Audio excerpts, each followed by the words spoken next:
Hello friends, welcome back once again. Sex determination जिसे कहते हैं हम लोग, लिंग निर्धारण। अब लिंग निर्धारण का मतलब क्या हो गया कि आपका क्या होगा कि मेल और फीमेल दोनों के क्रॉस कराने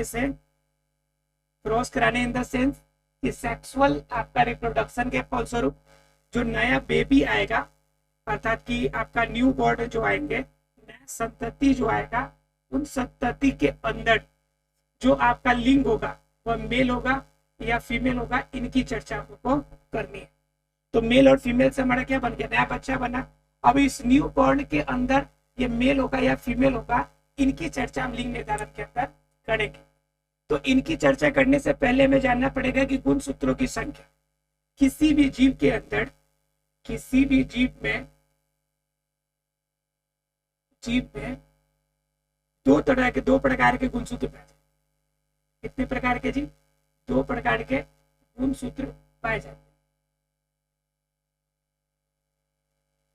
दो प्रकार के गुणसूत्र पाए जाने का मतलब क्या हो गया कि दो प्रकार के गुणसूत्र का मतलब हो गया कि एक गुणसूत्र को हम लोग कहते हैं मतलब कायिक कोशिका वाले गुणसूत्र, यानी कायिक कोशिका वाला गुणसूत्र, और दूसरा कौन होगा आपका, जनन कोशिका वाला। ठीक है। अब क्या होता है कि किसी भी जीव के अंदर ये दो भागों में, दो हिस्सों में बढ़ जाएगा। जैसे बात करेंगे ड्रोसोफिला का, किसका बात करेंगे हम लोग, ड्रोसोफिला का। तो ड्रोसोफिला के अंदर क्या होगा कि 6 कायिक गुणसूत्र होंगे, 6 पेयर, और आपका क्या हो जाएगा, एक पेयर क्या हो जाएगा, जनन गुणसूत्र हो जाएगा। मानव के अंदर बात करेंगे तो आपका 22 पेयर क्या हो जाएगा, कायिक क्रोमोसोम, और जनन कितने हो जाएंगे आपके पास, जनन की बात करेंगे तो सिर्फ एक पेयर रहेगा। बात समझ में आ रही है? अर्थात क्या, हर जीव के अंदर दो प्रकार की आपकी कोशिकाएं पाई जाएगी। एक से आपके पूरे बॉडी का निर्माण होगा, और जिससे पूरे बॉडी का निर्माण होगा तो उसे हम लोग क्या कहते हैं, उसे कहते हैं कायिक कोशिका। और जिनसे आपका जनन की क्रिया भाग लेगा या जनन की क्रिया होंगी, उसे हम लोग क्या कहेंगे, जनन कोशिका। तो जनन कोशिका के अंदर जो गुणसूत्र पाए जाएंगे उसे हम लोग क्या कहेंगे, जनन गुणसूत्र, और एक कायिक गुणसूत्र। ठीक है। तो हम लोग को यहाँ पे लिंग का निर्धारण जो होगा इसी एक पेड़ से होगा, इसी एक जोड़े से होगा जो जनन कोशिका के अंदर पाया जाता है। तो जनन कोशिका के अंदर अब मेल है फीमेल है, दोनों में आपके अलग अलग रूप में पाए जाएंगे। तो मेल के अंदर आपके गुणसूत्र जो पाए जाते हैं वो एक्स एक्स कंडीशन में होते हैं, और फीमेल के अंदर क्या होता है, एक्स, कीजिएगा, फीमेल के अंदर एक्स एक्स और मेल के अंदर क्या होते हैं, एक्स वाई कंडीशन में आपके गुणसूत्र पाए जाते हैं। इसका मतलब क्या, इसके बारे में सबसे पहली बार खोज 1819 में हैकिंग ने किया था। हैकिंग ने सबसे पहले बताया था कि इस तरह के आपके स्ट्रक्चर जो लिंग निर्धारण के लिए एक्स एक्स और एक्स वाई काम करते हैं, वो क्या होता है आपका, वो वास्तव में डिबे आपका सबसे पहले किसने किया था, हैकिंग ने।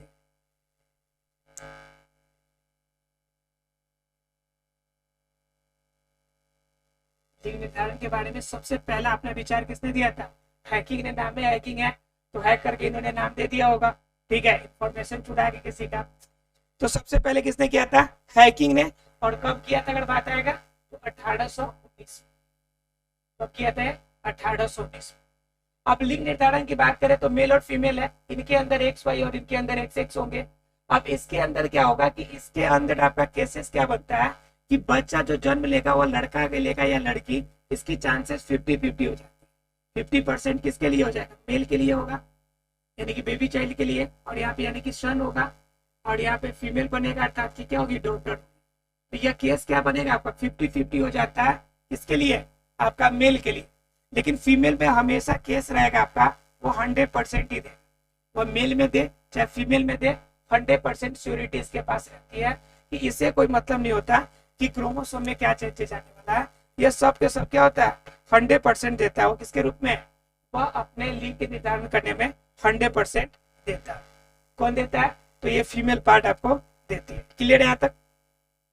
अगर मेल और फीमेल दोनों पता है आपको, तो अब क्या होता है कि इसके अंदर अगर मान लीजिए कि वाई है और इनके अंदर एक्स है, अब देखिए कि लिंग का निर्धारण कैसे हो।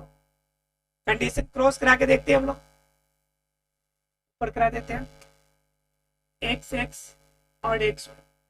कंडीशन हम अगर क्रॉस कराते हैं तो पहले x का क्रॉस पहले x से xx, दूसरे क्रॉस का xy से xy, फिर पहले का फिर इससे xx, और यहाँ पे फिर इसके सेकेंड वाले y से यानी x। मतलब क्या कि इसके अंदर ये बनेगा आपका फीमेल, ये बनेगा आपका फीमेल, ठीक है, और ये क्या हो जाएंगे, ये बनेगा आपका मेल, और ये कंडीशन बनेगा। मतलब क्या, इसके अंदर मेल बनेंगे कितने, मेल बने 2, फीमेल बने कितने, फीमेल बना आपका 2।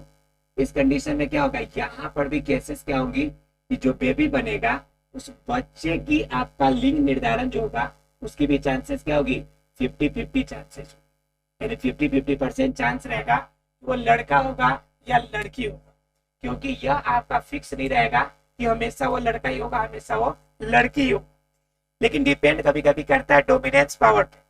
डोमिनेशन जिसपे होगा, डोमिनेंट के बेस पर ही आपका क्या होगा, लिंग का निर्धारण आपका हो जाता है। लेकिन ध्यान रखिएगा मेनली इसमें फैक्टर क्या हो जाता है, एक्स और वाई।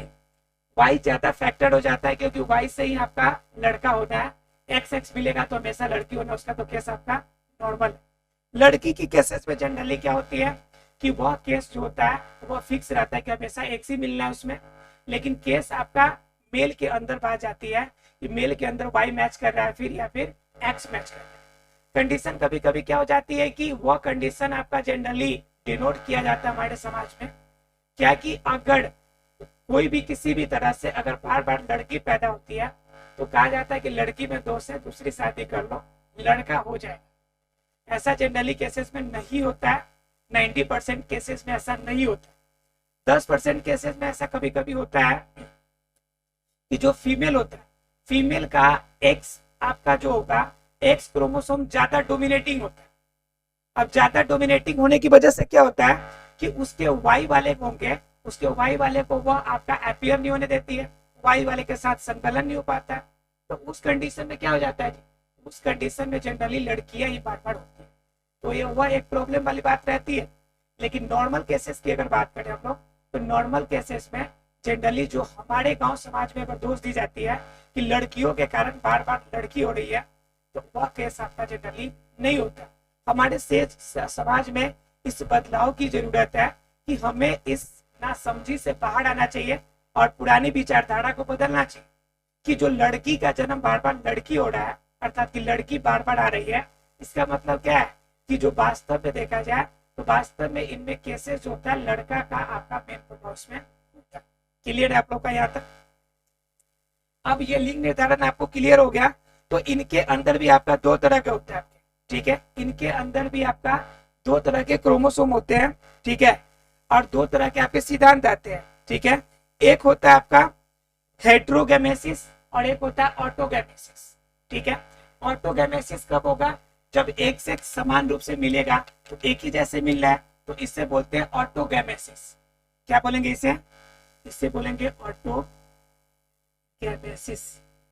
मतलब एक ही तरह के गैमेट जो होंगे वो मिले, और जब अलग अलग मिलेंगे तो इससे क्या बोलेंगे, हेट्रोगेमेसिस।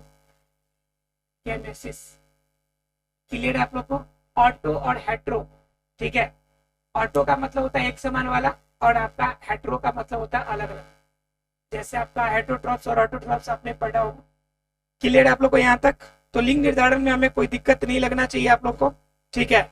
अब क्या होता है कि इसके अंदर लिंग निर्धारण के अलावा एक केस आती है कि आपका लिंग संलग्नता की, अर्थात कि लिंग के लिंकेज की लिंग की क्वालिटी उसी आधार पे बढ़ती है, जिसके कारण क्या होता है कि आपको जैसे हीमोफीलिया का रोग, तो जनरली वो लड़कियों को ही होता है, जनरली, सॉरी माफ कीजिएगा, जनरली जो रोग होगा वह केस में लड़कों में ज्यादातर आपका वृद्धि करेगा, लड़कियों में ज्यादा वृद्धि नहीं करता।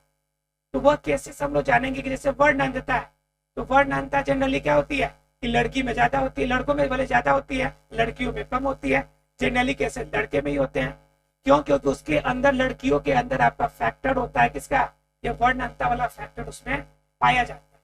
यह केसेस कैसे होती है, इनके बारे में हम लोग जानेंगे, लिंकेज के बारे में और लिंग लिंकेज के बारे में, अर्थात क्या कि सेक्स लिंकेज किस तरह से होता है, जिस तरह से इन रोगों को, अनुवांशिक रोगों को बढ़ावा मिलती है, और जिनके वजह से क्यों ऐसा होता है, जैसे मान लीजिए आपने सुना हो कि ब्रिटेन में हमेशा जो हेड ऑफ डिपार्टमेंट होती है वह महारानी होती है। दरअसल ऐसा इसलिए होता है क्योंकि वहां के वंशज में, वहां के राजा में हीमोफीलिया की बीमारी है कि एक बार अगर हाथ कट जाए, पैर कट जाए, थोड़ा सा भी खरोच लग जाए तो ब्लीडिंग इतना ज्यादा होगी कि उनकी जान भी जा सकती है।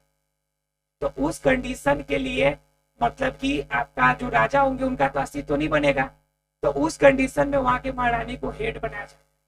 तो आखिर ये रोग लड़कों में क्यों हो रहा है, फिर वहां की महारानी वो क्यों बनती है, ये सारी केसेस की चर्चा हम लोग करेंगे अगले क्लास में, अर्थात की सेक्स लिंकेज के बारे में।